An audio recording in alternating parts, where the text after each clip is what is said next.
Iniciar gravação. Pronto. Estamos gravando a segunda parte da aula. Quero frisar algo aqui com vocês. Meus amigos, para deixar bem claro, não sei se vocês estão achando a aula rápida, mas vocês se tocaram que isso é uma revisão, né? Tudo isso vocês já estudaram, só estou revisionando. Estamos falando uma mesma língua, isto é uma revisão, tá certo? Posso ficar tranquila então? Então vamos continuar. Vamos continuar aí. Agora eu quero começar direito penal mesmo. Vamos falar um pouquinho do direito penal. Primeiro, o que é direito penal? O que é direito penal? Eu acho assim, quando você vai acompanhar provas de concurso público, isso é algo que chama atenção, porque cada vez mais inventam conceitos distintos para o direito penal. E aí você tem que saber qual lhe é a vertente que está sendo indagada. O que é direito penal? Se alguém me perguntasse, Natália, o que é direito penal? Ou eu ia falar 10 minutos, ou eu simplesmente ia falar, depende. Você quer essa resposta sob qual aspecto? Você quer essa resposta sob qual aspecto? Por quê?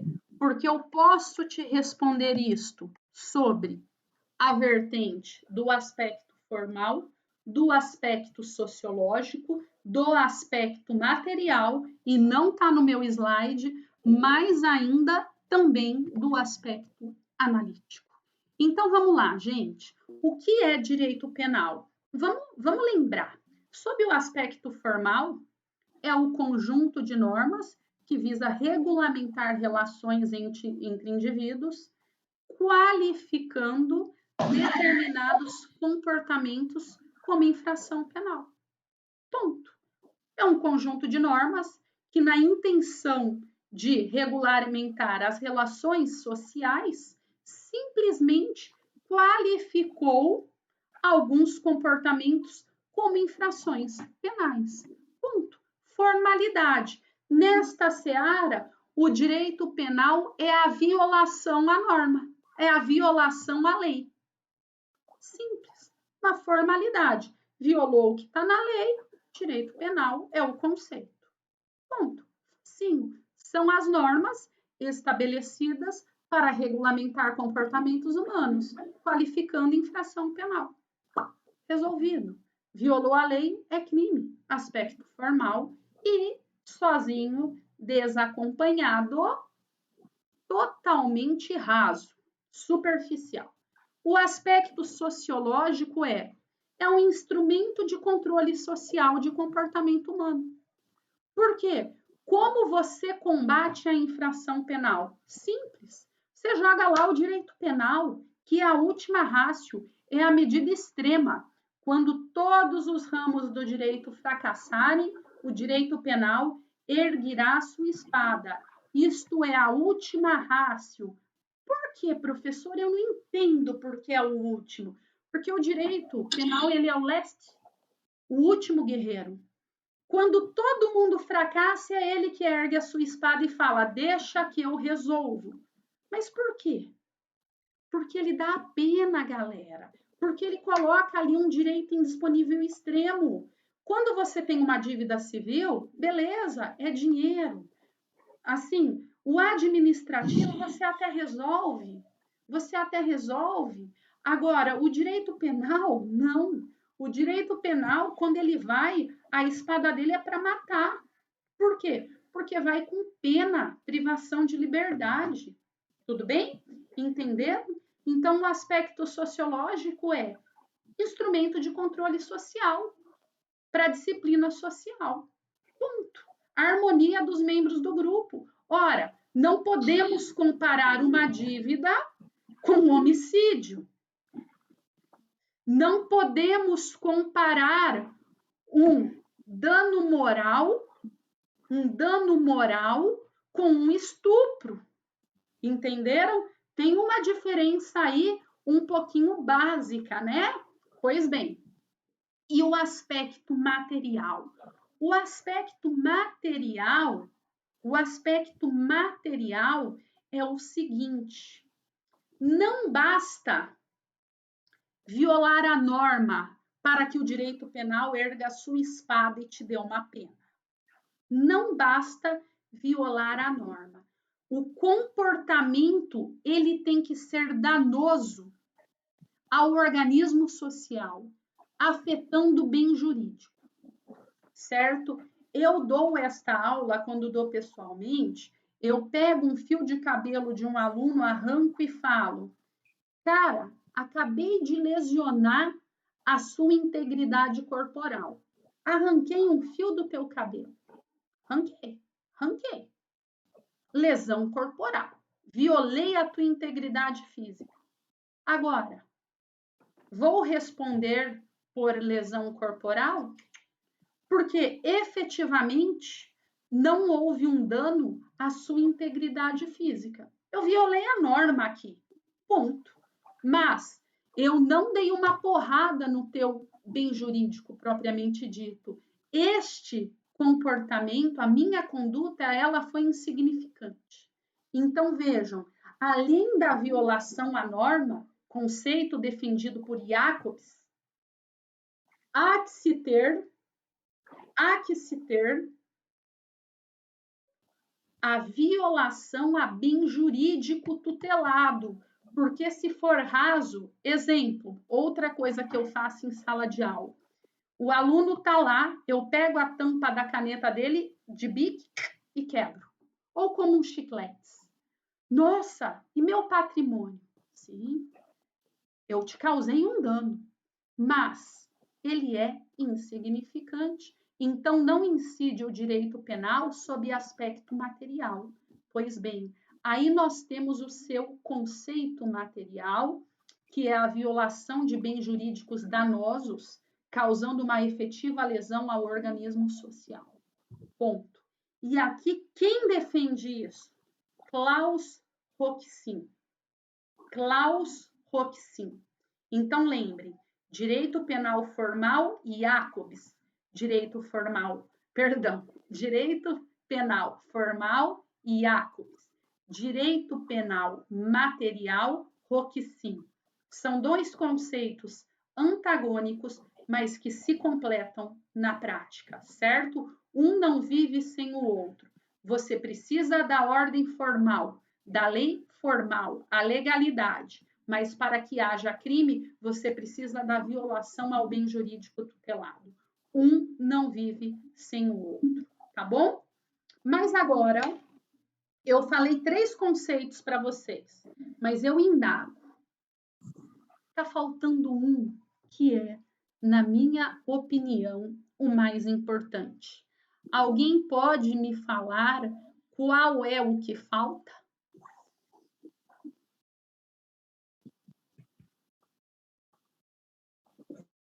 Nós temos também um conceito um pouquinho mais analítico, que daqui a pouquinho a gente vai começar a ver com maior primor. Mas vamos lá. Eu quero lembrar vocês também que o direito penal, tal como é todo o ramo do direito, ele é uma ciência.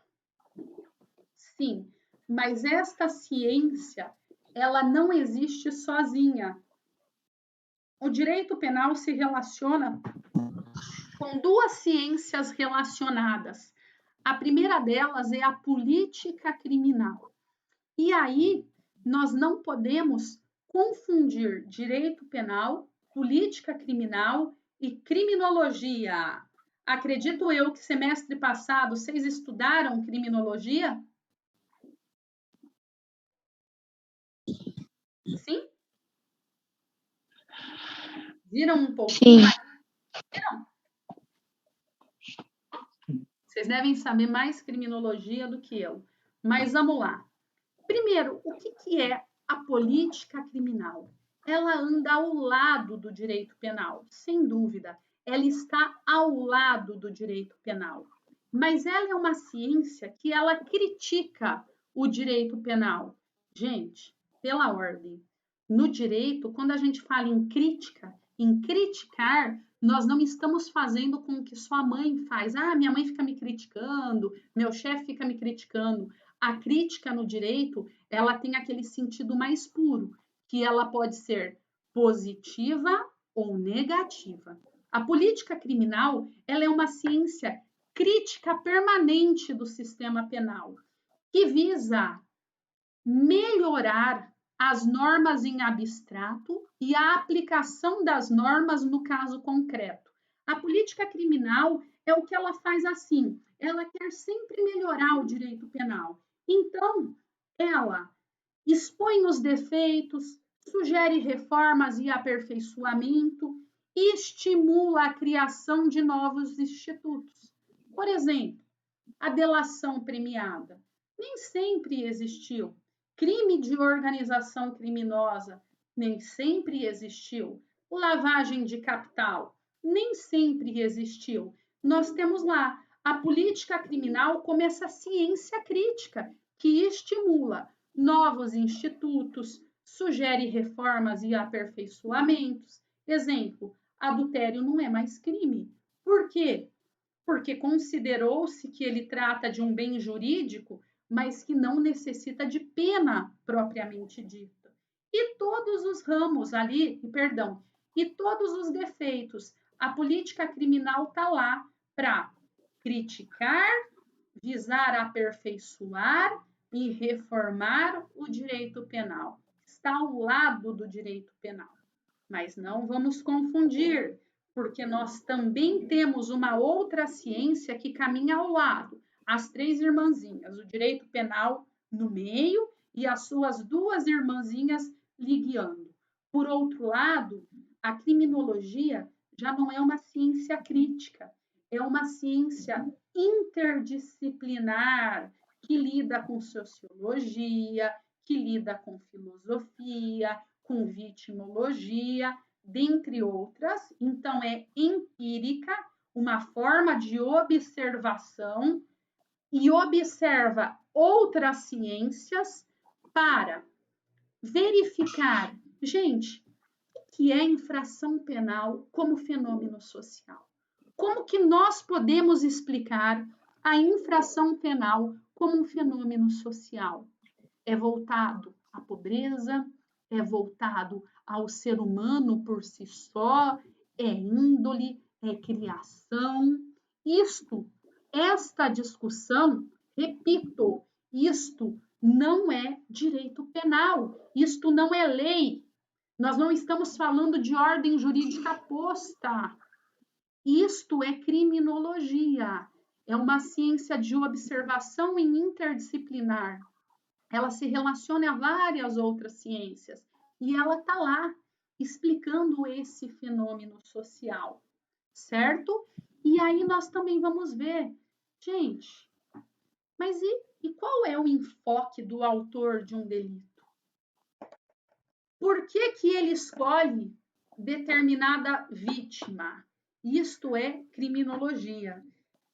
Galerinha, olha que legal a criminologia, ela é de suma importância. Teve um estudo em que uma mulher que ela tinha já uma certa fobia social. E eu não sei se vocês sabem, mas infelizmente grandes universidades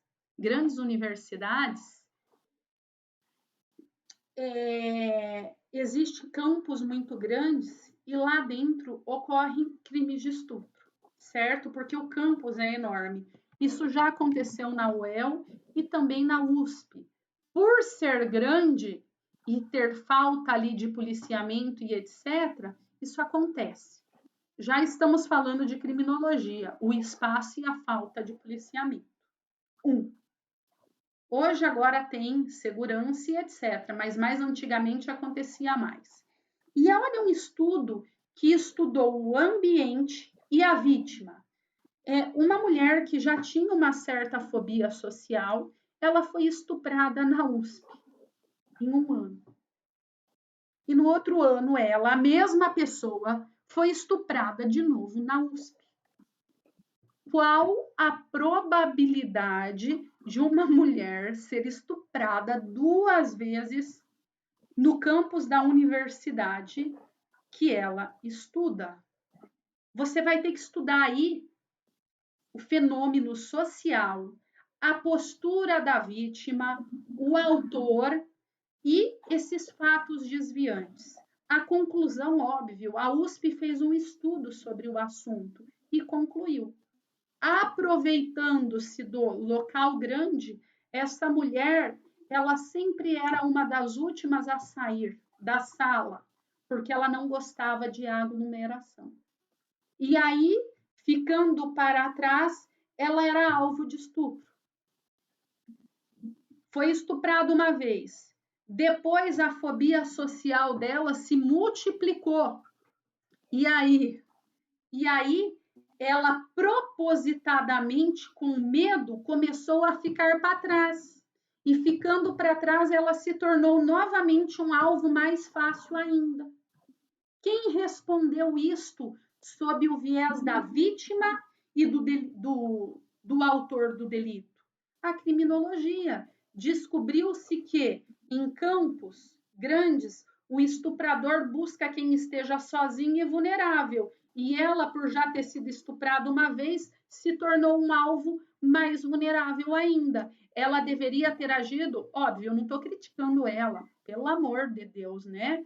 Eu só estou falando o resultado do estudo, que para se evitar estupros, a vítima tem que entrar no meio e não se afastar ficando para trás no horário noturno, no local imenso. Entenderam? Isto é criminologia. Direito penal, falando de lei, ordem jurídica. E do lado, a política criminal, vamos melhorar. E do outro lado, a criminologia. Por que isso acontece? O que está acontecendo? Então, são as 3 ciências relacionadas. É inadmissível que um aluno de direito não saiba e misture e fala que tudo é direito penal. Porque se você fala que tudo é direito penal, você não sabe a diferença dessas 3 ciências que devem caminhar lado a lado. Tá bom? Agora, óbvio, no Direito Penal 2, nós não vamos de jeito algum, estudar política criminal e estudar criminologia. Isto é tema ultrapassado, superado. Já estudaram o que tinha para estudar semestre passado. Agora nós vamos estudar única e exclusivamente direito penal. Ponto. Ciência jurídica, as leis. E vamos lá. Falando em direito penal, que é aquele que regulamenta comportamentos humanos impondo penas, nós temos regra, aqui ó, o Código Penal. Como regra, nós temos qual legislação aplicada? Código Penal. Por outro lado, vocês têm que saber, se ainda não sabem, que existe direito penal fora do Código Penal, certo? A regra, aonde ele mais tem previsão, está aqui, Código Penal. Só que não esqueçam, existem outros bens jurídicos que eles não são tutelados no Código, mas, por alguma razão, tutelados de maneira apartada. Exemplo, lei de tráfico, lei de tortura, crime hediondo, lavagem de capital, interceptação telefônica, organização criminosa, estatuto do desarmamento, crimes ambientais na lei específica, dentre diversas outras legislações. Essas legislações, por serem externas ao CP, são chamadas de legislações extravagantes. Então, a gente costuma falar no Código Penal, direito penal, E aqui nós temos o que a gente fala de direito penal especial. Por quê? O bem jurídico foi tutelado fora do Código, de maneira especial. São as denominadas legislações extravagantes. Tudo bem? Então, nós temos o Código Penal de 1940, né? Um pouquinho velho, e o direito penal especial, que lida de outros bens jurídicos, como legislações extravagantes. Professora, entendi. Agora vamos ser cirúrgico. Começando aí um pouquinho do nosso bimestre propriamente dito. E aonde nós estamos? O que nós vamos estudar? Nós vamos estudar aqui, ó, galera. Nós estamos estudando o Código Penal, ponto. Nós ainda não ultrapassamos o CP. Nós estamos estudando o básico e nós estamos aqui na parte geral, certo? O direito penal 1 e o direito penal 2 estuda a parte geral do Código Penal, que é o básico. Depois, semestre que vem, vocês vão ver crimes em espécie e começa o que se diz parte especial do Código Penal. E depois, no Direito Penal 5, vocês vão estudar as legislações extravagantes. Mas nós estamos na parte geral, Penal 1 e 2. E depois nós vamos para a parte especial, Penal 3 e 4. E, por fim, Penal 5, legislação extravagante, que são as leis que tutelam bens jurídicos fora do Código Penal. Sei se vocês ouviram o barulho, o cachorrinho veio aqui me visitar, mas meu esposo pegou ele, não vou poder mostrar ele para vocês, depois eu mostro.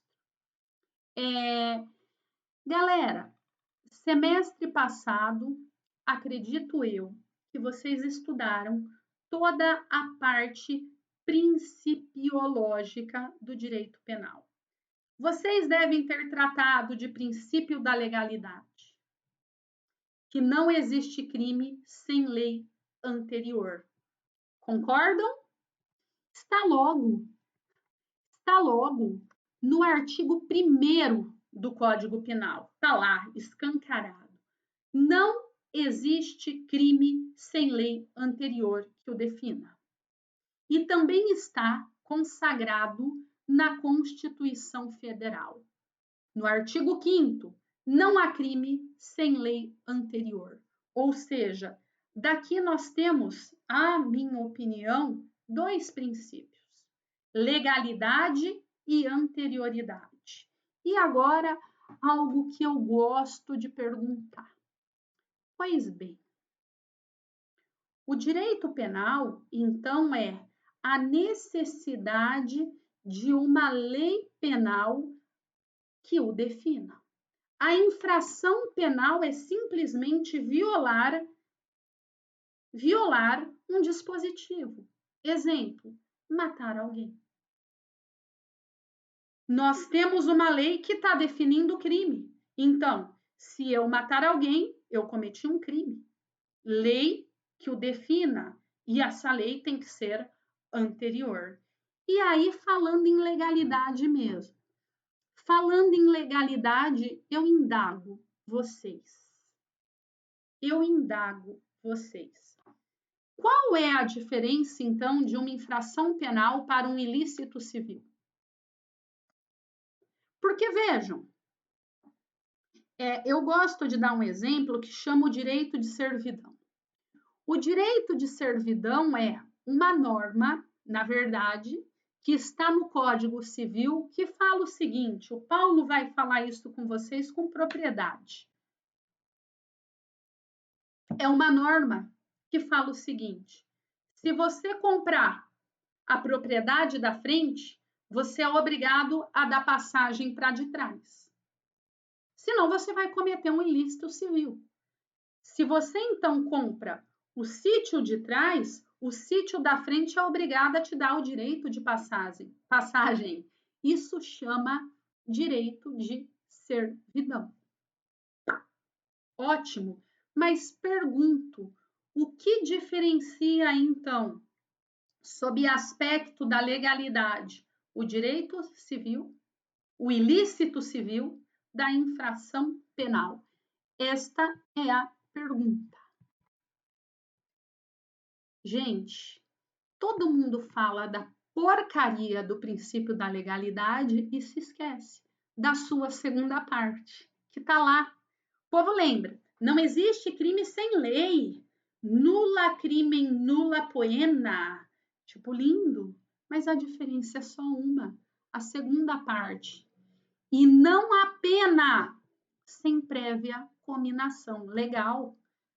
Já falei para vocês, o direito penal, ele difere-se do ilícito civil.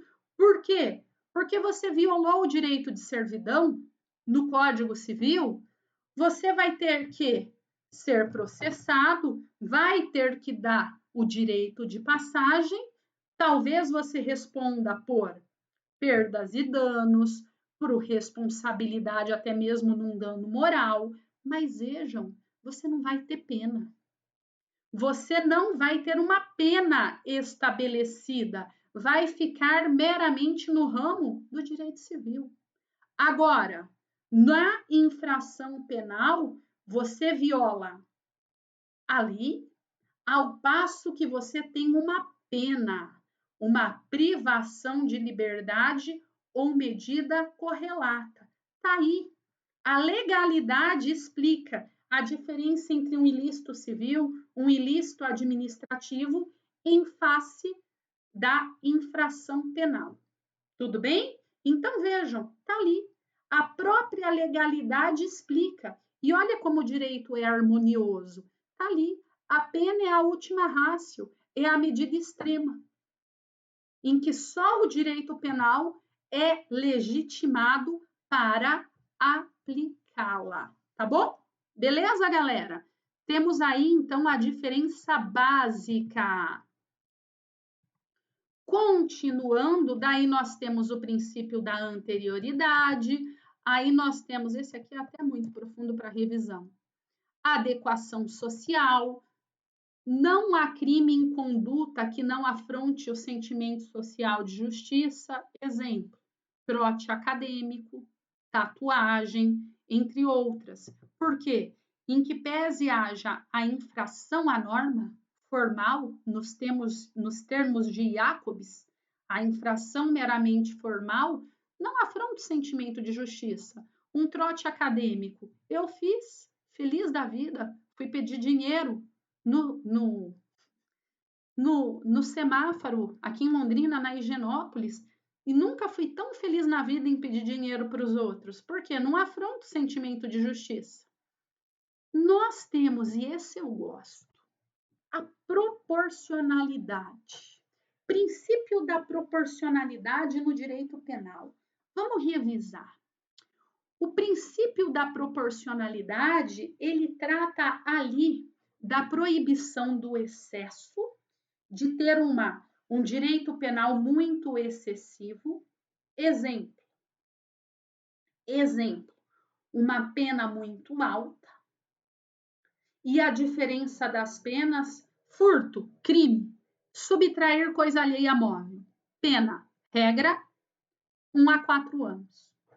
Pá, roubo, subtrair coisa alheia móvel, olha o plus, mediante violência ou grave ameaça. Opa, nesse momento nós não temos só a lesão ao patrimônio, mas nós também temos a lesão à pessoa humana, que ou sofre uma violência física ou é constrangida, ameaçada. Pena básica, 4 a 10 anos. Nossa, mas os dois vai pegar patrimônio, podem pegar o mesmo bem, de mesmo valor, mas uma peninha é 1 a 4 e o outro é 4 a 10. É proporcional? Claro que sim, porque em uma estamos lidando meramente com patrimônio, ao passo que na outra estamos lidando com ameaça física ou ameaça moral à pessoa humana.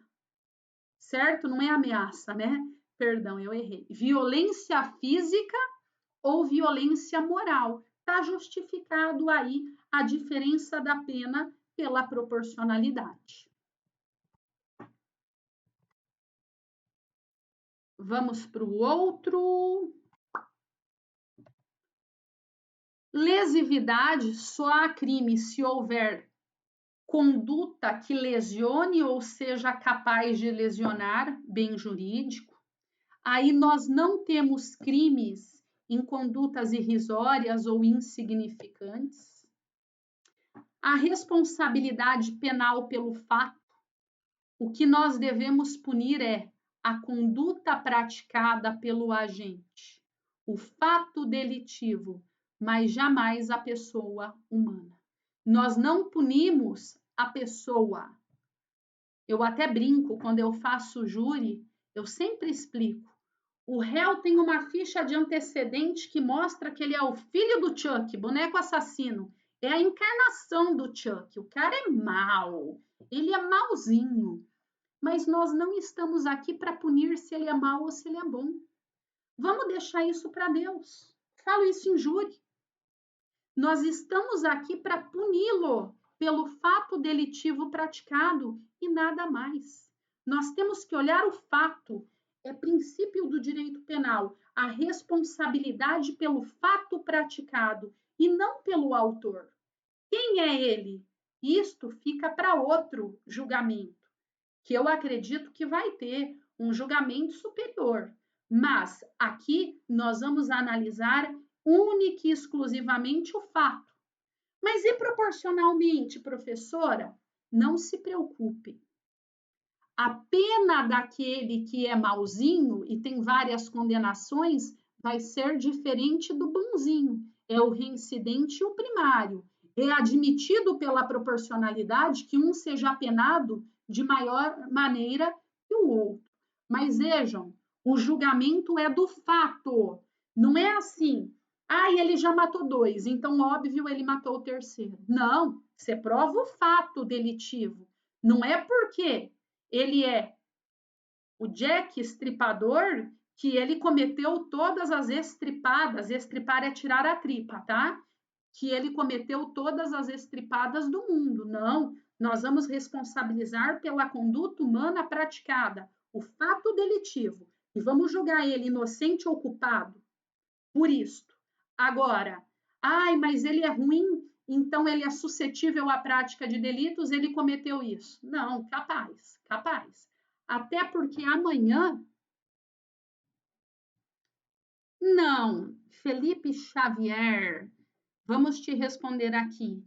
Não necessariamente. Eu estou passando para vocês uma revisão dos princípios maiores que eu vou usar, mas vai faltar alguns dentre os 10 que você está trazendo, tá? É só algo que eu quero para eu dar continuidade na minha aula. Vedação do bens in idem, insignificância. A intervenção mínima eu já falei com vocês. Já falei que o direito penal só vai incidir a sua espada quando todos os outros ramos fracassarem. Ele é a última ratio. Por quê? Porque ele dá a pena, ele dá a paulada no teu bem jurídico. E agora, galerinha, terminando aí esta parte da revisão, eu converso com vocês de lei penal, né? A lei penal, relembrando, fala comigo, não manda chat que eu não consigo. Josiane, professora, tem como passar para nós esse material? Se vocês forem bonzinhos. Vamos continuar aqui. A lei penal é fonte formal imediata do direito penal. Acho que vocês já estudaram fontes do direito, né? E aí eu quero lembrar para vocês o que eu estou explicando, que nós vamos usar esse semestre e muito. Nós temos o preceito primário, que é a definição da conduta criminosa como lei penal, e a diferença das outras leis é a pena cominada. Então, a lei penal ela é composta por definição da conduta criminosa, definição do fato delitivo e ela tem o preceito secundário. Toda vez que você abrir um crime, uma infração penal, vai estar lá, conduta, matar alguém, pena, 6 a 20 anos. Vamos lá? Subtrair coisa alheia móvel, furto, está embaixo, pena, 4 a 10 anos. Roubo, subtrair coisa alheia móvel, com o plus, mediante violência ou grave ameaça, está lá. A lei penal tem preceito secundário, é a única, pena, 6 a 20 anos, certo? Então, nós temos aí o preceito primário e o preceito secundário. Mas eu quero lembrar vocês, mas professora, vamos travar de novo a aula, vamos fazer o seguinte, se vocês me permitirem, são 8h20, vamos dar aí 15 minutinhos de intervalo, já são 8h20, e a gente volta, pode ser, 8h35, tudo bem? Combinado? Então vamos lá. Vamos travar um pouquinho aqui e daqui a pouquinho a gente segue junto. Fechou? Até daqui a pouco então, galera.